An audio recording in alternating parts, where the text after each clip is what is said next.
What's up, photography fans? Welcome back to About Photography channel.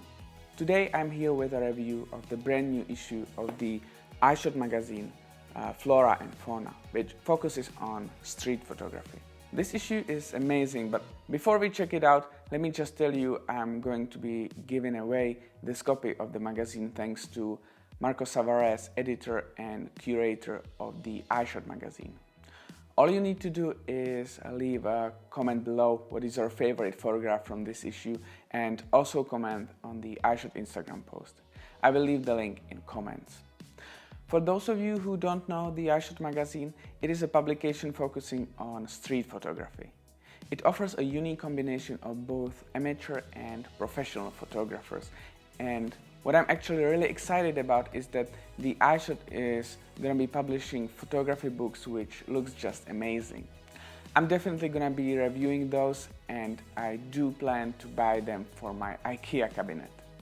6 new signed and limited edition books of some of the best street photographers going to be published in the span of a month. So stay tuned for that, it is coming soon.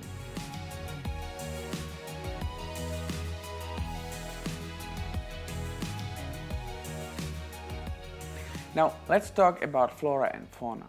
Once again, I have to talk about the packaging, which is very nice and together with the unique number gives it a premium feel. This issue has 166 pages and 130 photographs. 500 copies were printed and the dimensions are 21 by 27 centimeters. There are no street festivals this time, but it does not even matter. The book is full of content.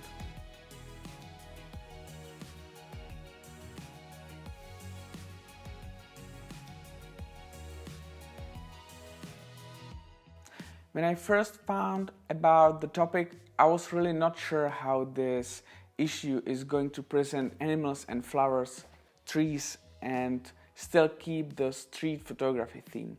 I was really convinced this is going to slide to either wildlife shots or landscapes. Well, I couldn't be more wrong. The idea is basically to treat animals, the subjects, in the same way how you would treat people in the street photography from the composition standpoint. The relationship between man and nature tips over in the 5 chapters edited by guest photographers who, in turn, select the photos coming from all over the world. Like in the Peanuts comic strips, here men are just a secondary plot that appears by chance and passing by. Plants and animals live in the photographic moment without building any kind of relationship with humans' time, but making their own one through the reflections and shadows, similarities and contrasts, lines and dimensions, by finding space where there isn't any or filling the void.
I have to confess, I had once again problem to pick my top 5 favorite images, and I ended up with 6.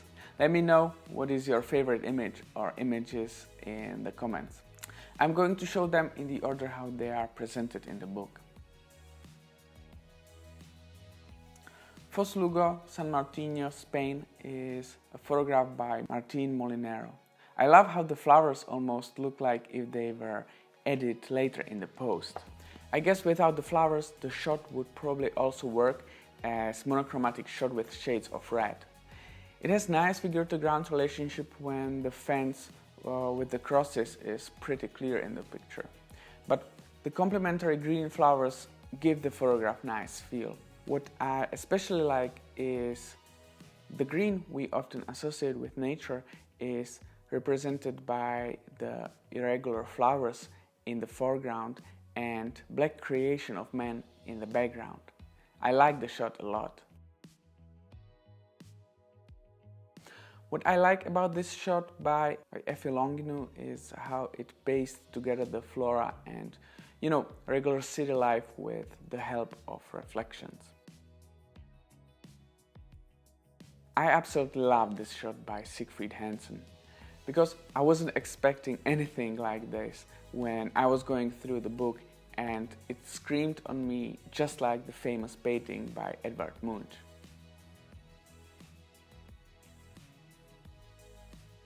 Maciej Dakovich's beast scene is a nice shot using multiple subframings and unreal feeling with those two fake zebras.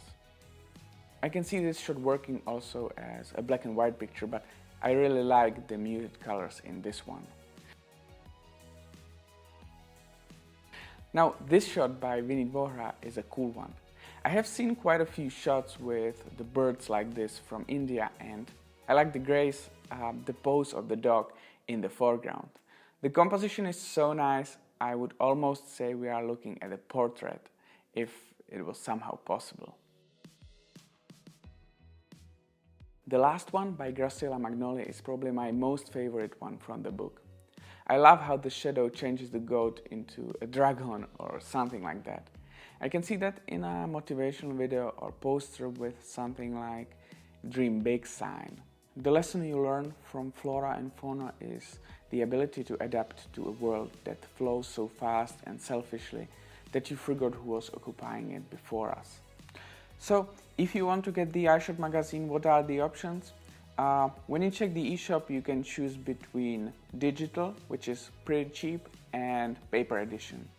The paper edition is limited, which is written on the paper tag, as well as the first page, which gives it a really premium feel, and you are also going to get a nice postcard from the previous issue with the paper edition. Also, don't forget about the giveaway. Check out the details in the comment below. Photography books and magazines are a great instrument for us photographers to get inspired and improve in what we do. If you are looking for an inspiration in either flora or fauna, you cannot go wrong with this issue. Thank you for watching, and I will see you next time.